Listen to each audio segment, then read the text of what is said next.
प्रिय विद्यार्थियों, मध्यकालीन भारतीय इतिहास के सल्तनतकालीन स्रोत, इस विषय को लेकर 8 कड़ियां पूरी कर चुका हूं। अब जो नवी कड़ी शुरू हो रही है वो मुगल कालीन स्रोतों से शुरू हो रही है। यदि आप पूरे मध्यकाल पर दृष्टि डालें, जिसे आजकल कुछ इतिहासकार संघर्षकालीन इतिहास भी कहने लगे हैं, मध्यकाल के इतिहास को, तो इस संघर्ष काल में इस समय हम जो बात कर रहे हैं, चाहे वो पीछे की 8 कड़ियों में बात की हो, चाहे वो आगे बात करेंगे, ये बातचीत केंद्रीय शासन को ध्यान में रखते हुए की जा रही है। और आप पाएंगे पूरे मध्यकाल में, चाहे वो सुल्तानों का काल हो, चाहे वो बादशाहों का काल हो, हमारे पास साहित्यिक स्रोतों की भरमार है। हमें खूब स्रोत मिले हैं।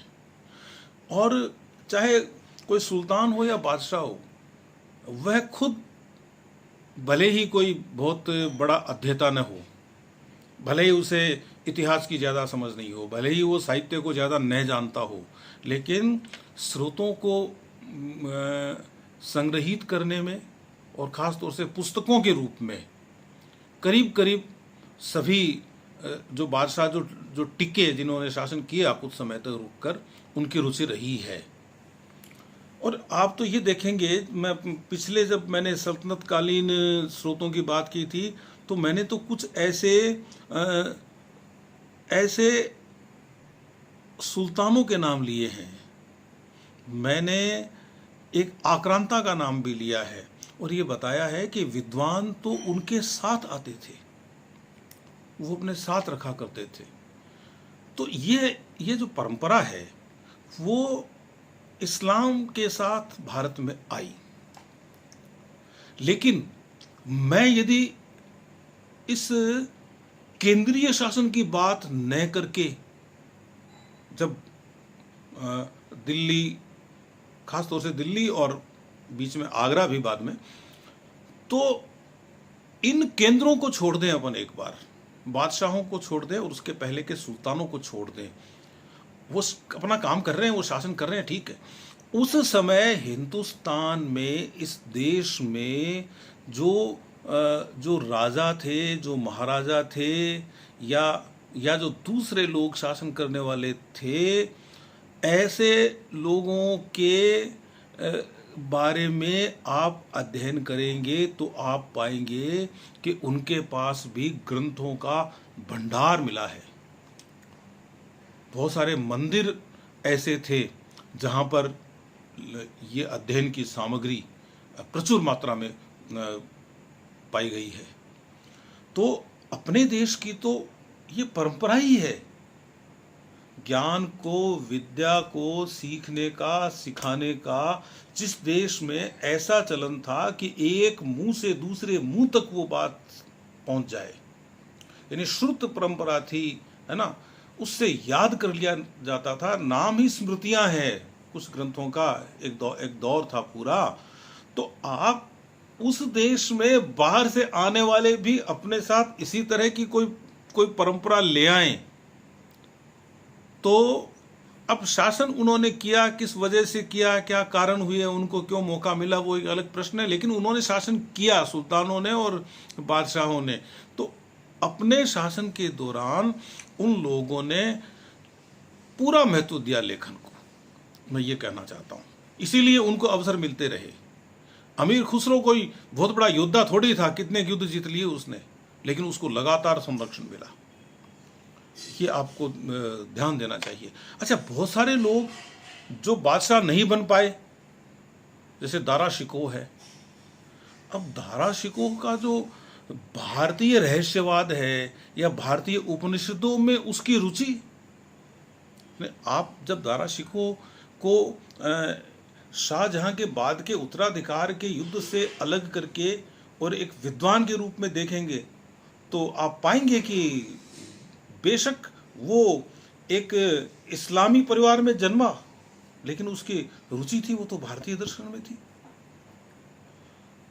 हम इतिहास के विद्यार्थी एक निरपेक्ष भाव से इन ग्रंथों का अध्ययन करेंगे।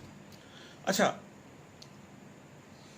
अब आप ये देखिए कि एक सुल्तान है, वो लड़ाइयाँ भी लड़ रहा है और किताबें भी पढ़ रहा है, ऐसे भी मिलेंगे आपको।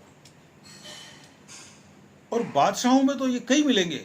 बाबर, जिसका पूरा जीवन उथल पुथल से भरा रहा, कभी यहाँ कभी वहाँ, लगातार लड़ाइयाँ, लेकिन उस आदमी ने भी अपने नोट्स लेने का काम शुरू कर रखा था। बाबरनामा के रूप में हमारे पास वो उपलब्ध है।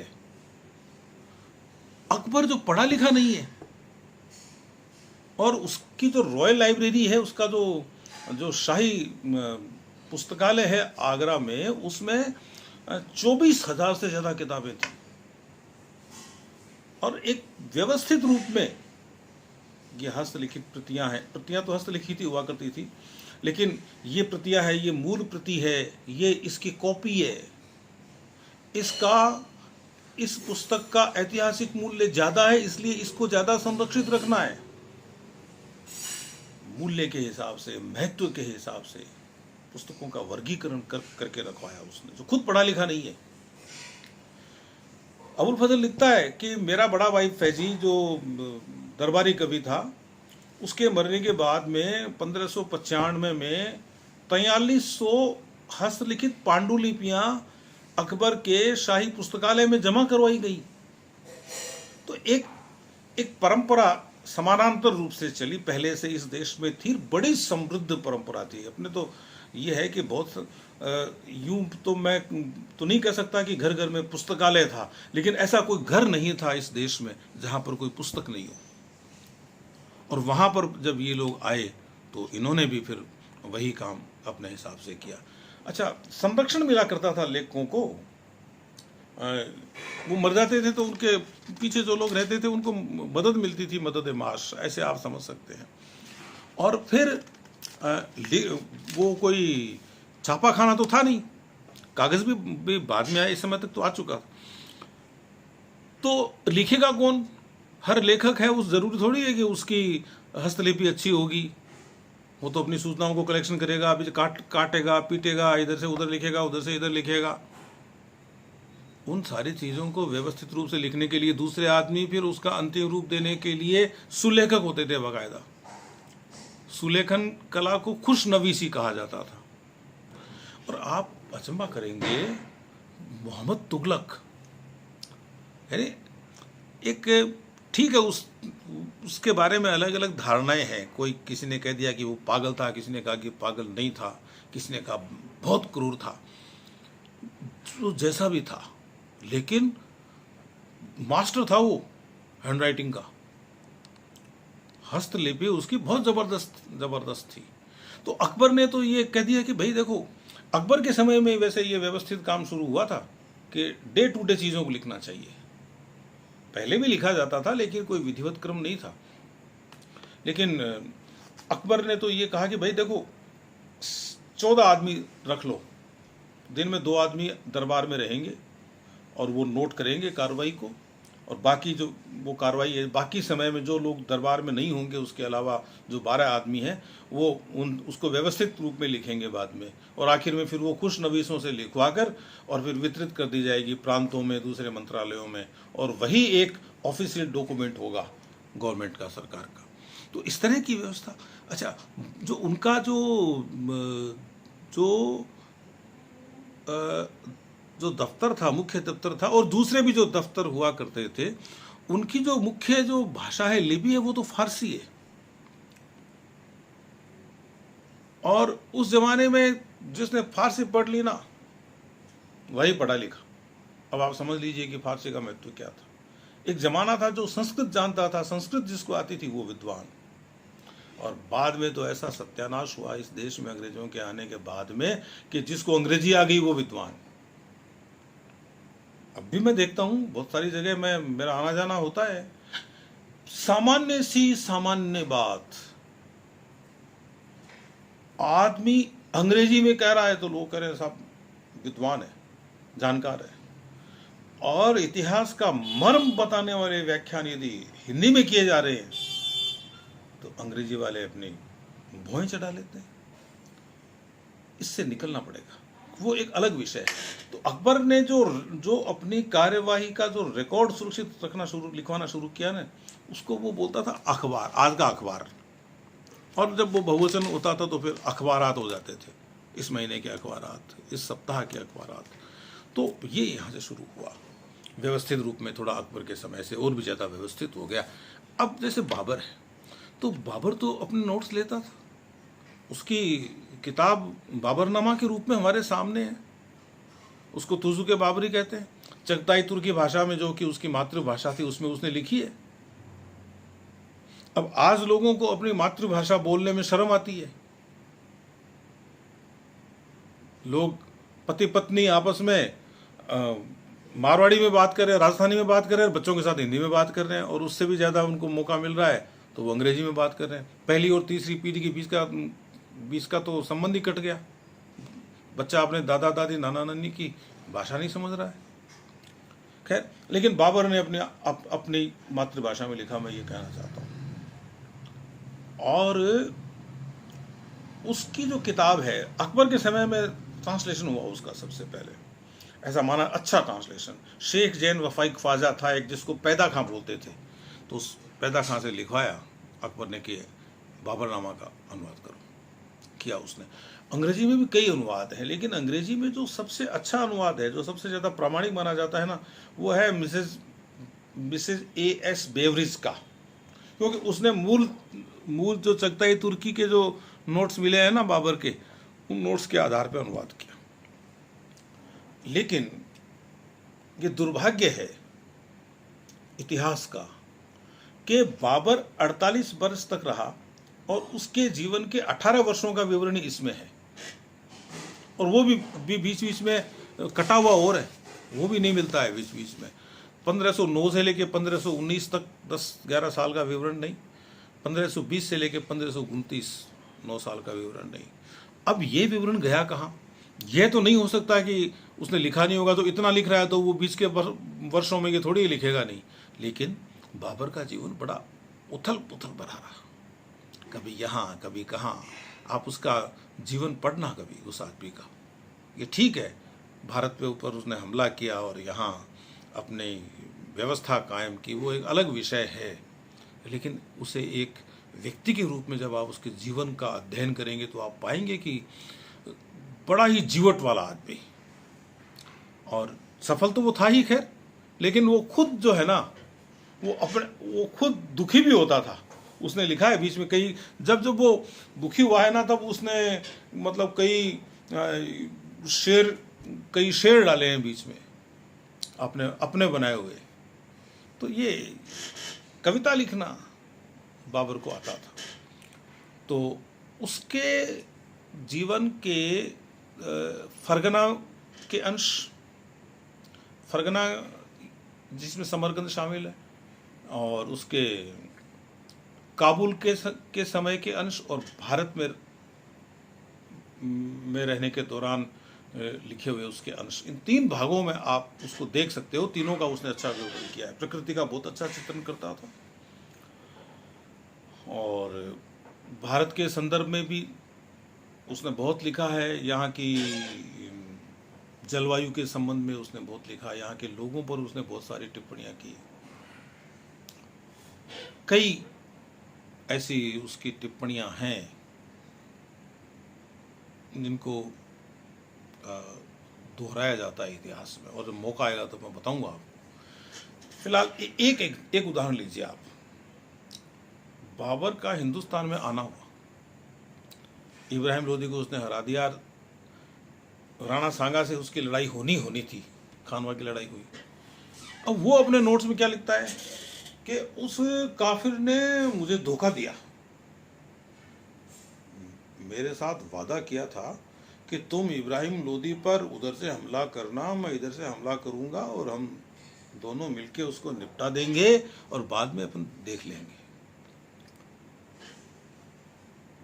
अब इतिहास का नियम है ये कि किसी एक स्रोत के आधार पर किसी घटना को प्रामाणिक नहीं माना जा सकता। बाबरनामा को यदि हम एक प्राथमिक स्रोत मान लें तो इसकी पुष्टि करने के लिए हमें एक द्वितीय स्रोत चाहिए, वो नहीं है। इसलिए बड़ी कक्षाओं में तो हम इन बातों की चर्चा कर लेते हैं, लेकिन छोटी कक्षाओं में ये चीजें दी नहीं जाती है जो प्रामाणिक नहीं होती है।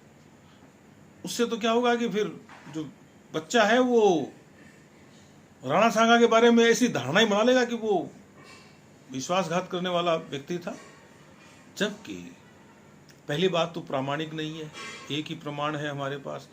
दूसरी बात, यदि हम एक बार के लिए मान लें, हालांकि इतिहास में ये मान लें बोलना अच्छा नहीं माना जाता है, लेकिन मैं एक बार बोल रहा हूं, आप समझ जाएं इसके बोल। मान लें ऐसा हुआ तो भाई राजनैतिक परिस्थिति के अनुसार निर्णय लिए जाते हैं। पता नहीं उस समय क्या परिस्थिति रही होगी और बाद में क्या परिस्थिति हो गई। आगे जाके आप देखेंगे कि जब हुमायूं को शेरशाह सूरी ने यहाँ से भगा दिया था, या उसके भागने के जो दिन थे या उसके संघर्ष के दिन थे, उस समय मारवाड़ के मालदेव ने उससे कहा कि तू मेरे पास आ जा, यहाँ अपन मिल के देखेंगे कुछ। अब हुमायूं उस समय तो आया नहीं, एक बादशाह होने की अकड़ में, और बाद में आया तो फिर मालदेव क्यों टक्कर लेगा शेरशाह से, बिना मतलब क्यों उलझेगा उसके शत्रु को शरण देके। शत्रुओं को शरण भी दी जाती है तो ऐसे थोड़ी दी जाती है, देश काल परिस्थिति के अनुसार निर्णय होते हैं भाई। खैर, तो बाबर जो है वो क्या है कि अपनी उपलब्धियों का, अपनी विफलताओं का, अपने गुणों का और अपने दोषों का भी सबका विवरण करता है, और एक इतिहास के एक स्रोत के रूप में बाबरनामा का महत्व है, लेकिन उसी स्थिति में है जब इसकी लिखी हुई बातों की दूसरे स्रोतों से पुष्टि हो जाए। बाबर के अधीन ही एक आदमी काम करता था, मिर्जा हैदर दुगलात। उसकी किताब है तारीख-ए-रशीदी। तो इसका क्या है कि ये आजीवन बाबर के परिवार से जुड़ा रहा है, और ये बाबर की मौसी का लड़का भाई था। लड़ाइयों में भी भाग लिया, कन्नौज की लड़ाई में भाग लिया। ये लेखक बहुत सारे भाग लेते ही थे, लेकिन इनसे कोई ये अपेक्षा नहीं की जाती थी कि ये कोई युद्ध जीत के ला देंगे, ऐसा नहीं है। हाँ, अब्दुल रहीम खान खाना जैसे कुछ लोगों से उम्मीदें पाली जा सकती थी, लेकिन अब अमीर खुसरो है, वो तो कितने सुल्तानों के साथ रहा, कितने युद्ध जीते उसने। मतलब ये है कहने का कि लेखकों को, कवियों को, विद्वानों को विशेषाधिकार होता था कि वे रहेंगे और अपना काम करते रहेंगे। सभी को ऐसा अवसर नहीं मिलता था, लेकिन जिनको मिलता था वो अच्छा मिलता था। अब जो बाबर की मृत्यु के बाद में, अब हुमायूं तो शुरू से ही संकट में आ गया था और उसको फिर भारत छोड़ना भी पड़ा था। वो जो बीच का जो समय है ना, दोबारा से हुमायूं के आकर गद्दी पर बैठने और उसके मरने के बाद में अकबर द्वारा व्यवस्था को संभाल लेने, और उधर बाबर की, उसके पहले बाबर की मृत्यु हो जाने, इसके बीच के दौर का जो वर्णन है ना, वो इस तारीख-ए-रशीदी में ठीक ठाक मिल जाता है, और जगह तो नहीं मिलता है। और ये भी क्या था, हुमायूं जब भाग गया ना, तो ये नहीं भागा मिर्जा हैदर दुगलात। इसने क्या किया, कश्मीर में एक पहाड़ी ढूंढ के इसके साथ जो अपनी जो फौजी टुकड़ी थी उस पहाड़ी पे कब्जा कर लिया, चारों तरफ अपने आदमी बिठा दिए और वहाँ वो रहा। यहाँ तक सूचनाएं मिलती है कि उसने तो हुमायूं को भी कहा कि तू आ जा यहाँ, मेरी पहाड़ी पे शरण ले ले, यहाँ से मिलकर लड़ेंगे। खैर, वो अलग बात है। तो तारीख-ए-रशीदी है वो फारसी भाषा में लिखी हुई है, और मुगलों के प्रारंभ के लोगों से लेकर और ये तैमूर तक लिखता है, और उसके बाद में फिर आगे हुमायूं तक भी आता है। हुमायूं के साथ रहा, सुख दुख का साथी रहा, लेकिन बाद में उसने, मैंने आपको बताया कि उसने उसको आमंत्रित भी किया हुमायूं को कि आज, वो आया नहीं, है ना। और आने के रास्ते भी नहीं थे, कभी वो कामरान से उलझ रहा है, कभी किससे उलझ रहा है। एक है, हुई थी गुलबदन बेगम, उसकी किताब है हुमायूं नामा। उसको कहते हैं द प्रिंसेस रोज बाड़ी, उसका नाम है। बाबर की बेटी थी, हुमायूं की सौतेली बहन थी वो। अकबर ने उसको बुलाया 1557 में कि आप आइए, आपकी लेखन में रुचि है तो हमारे यहाँ काम कीजिए। तो वो आई और उसने अपने संस्मरण हुमायूं नामा में लिखे, और कई घटनाओं की वो साक्षी है। जब मालदेव ने हुमायूं को बुलाया, उस समय वो आया नहीं, बाद में आया तो मालदेव ने उसको, भाई परिस्थितियां बदल गई थी, शेरशाह बंगाल से लौट के आ गया था, तो उस समय कौन उलझता उस शेरशाह से? मालदेव नहीं उलझना चाहता था। उसने उसको, हुमायूं को ज़्यादा वो महत्व नहीं दिया। उसने अपने आदमी भेजे हुमायूं ने, मैं उसको ये कहो कि हिंदुस्तान के बादशाह आए हैं और तुम मतलब ऐसा व्यवहार ही नहीं कर रहे हो जैसा एक अधीनस्थ को करना चाहिए। अब ये बात मालदेव कैसे बर्दाश्त करेगा? अब घटना हुई थी कि नहीं हुई थी ये नहीं पता, इसका भी कोई दूसरा सोर्स नहीं है। गुलबदन बेगम एक घटना का उल्लेख करती है, उसके बाद में फिर मैं इस बात को पूरा करूंगा। गुलबदन बेगम ये कहती है कि मेरे भाई के पास हीरे जवाहरात थे, मेरा सामान था हम लोगों का, वो मालदेव के आदमियों ने लूट लिया। जबकि दूसरे सोर्सेस से पुष्टि नहीं होती है, लेकिन ये पुष्टि जरूर होती है कि उस हुमायूं के साथ ये गुलबदन बेगम उस समय थी। कामरान के साथ हुमायूं का जो टकराव हुआ, उसके संबंध में उसने बड़ी महत्वपूर्ण सामग्री दी है गुलबदन बेगम ने। एक खोंदा मीर हुआ है, उसका मैं जिक्र पहले कर ही चुका हूं आपसे। तो ये क्या है कि जिसकी उसकी किताब दस्तूर उल वज़ारा खुलासातुल अखबार बाबर के पास था, फिर हुमायूं के दरबार में आया। इसका जिक्र मैं कर चुका हूं पहले। तो ये बात हुई मुगल काल के जो स्रोत हैं, उन स्रोतों की शुरुआत की, और दो मैंने उदाहरण भी आपके सामने रखे, बाबरनामा का और हुमायूं नामा का। आगे मैं कुछ और इतिहासकारों का जिक्र करूंगा, और उसमें एक बड़ा महत्वपूर्ण इतिहासकार होगा अब्बास खां सरवानी। आपने नाम सुना है क्या? अब्बास खां सरवानी की बात करेंगे, अहमद यादगार की बात करेंगे जिसने तारीख सलातीन अफ़गान लिखा, तारीख दाऊदी लिखने वाले अब्दुल्ला की बात करेंगे। इस तरह से दो तीन लोगों की बात मैं करूंगा जो अफ़गानों के बारे में जानकारी देंगे। अफ़गान कौन? हुमायूं को शेरशाह ने भगा दिया और वो रहा, और उसके बाद में हुमायूं वापस आया और फिर अकबर का शासन हुआ। तो ये बीच का दौर मुगल काल में, ये जो बीच का दौर है वो शेरशाह सूरी का, बाद में उसके कमज़ोर से उत्तराधिकारियों का। तो उस दौर के भी इतिहासकारों की बात हमें करनी चाहिए तो करेंगे। हाँ, मैं उसकी बात कह रहा था अब्बास खां सरवानी की।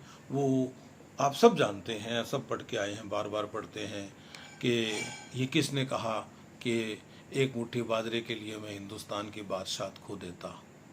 तो ये शेरशाह सूरी ने कहा, सुमेलगिरी के युद्ध के संदर्भ में कहा जो उसका मालदेव से हुआ था। और इसका जो सोर्स है वो तारीख शेरशाही है, जो इसकी किताब है अपने अब्बास खां सरवानी की। तो इसलिए मध्यकालीन भारतीय इतिहास में मुगल काल के स्रोतों को पढ़ना भी कम रोचक नहीं है। समय की मर्यादा है, कोशिश करेंगे कि आगे थोड़ा जल्दी जल्दी अपन इसको समेट लें, क्योंकि बहुत सारा पाठ्यक्रम है, बहुत बड़ा पाठ्यक्रम है। और मैं ये चाहता हूँ कि कुछ सोर्सेज का जिक्र यदि थोड़ा हो जाए तो आगे जब अपन बात करेंगे, हम सल्तनत काल की बात करेंगे और मुगल काल की बात करेंगे, तो उस समय आप लोगों को जब मैं वहाँ इन सोर्सेज का नाम लूँ तो आपको ये लगे नहीं कि ये कोई नया नाम लिया जा रहा है, नई किताब का या नए लेखक का, और आप स्रोतों का महत्व भी समझ जाएं। तो ये नवीं कड़ी अपनी यहीं रोकते हैं अपन नवीं कड़ी को, और जब अगली बार जब हम दहाई के अंक में प्रवेश करेंगे स्रोतों के मामले में, तो फिर मिलेंगे और फिर आपसे